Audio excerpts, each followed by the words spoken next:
Hey guys, and welcome back to this channel. In this video, I'll be showing you guys how you can instantly teleport to the winter frost season area in Heartopia without going to any bus stops. Super simple, just select the snowman icon and select fashion activity. Go to the Onsen egg promise treasure hunt and you're just going to press go. You'll instantly be You'll be instantly teleported to that area without you having to go to the bus stop, and it's for free. If you want to go to, sorry, the Winter Utopia, it is free anyways to go by bus.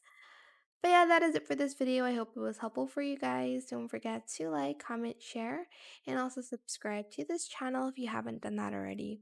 If you have any more questions about this video, just leave it in the comment section down below. I will try my best to answer them all for you guys.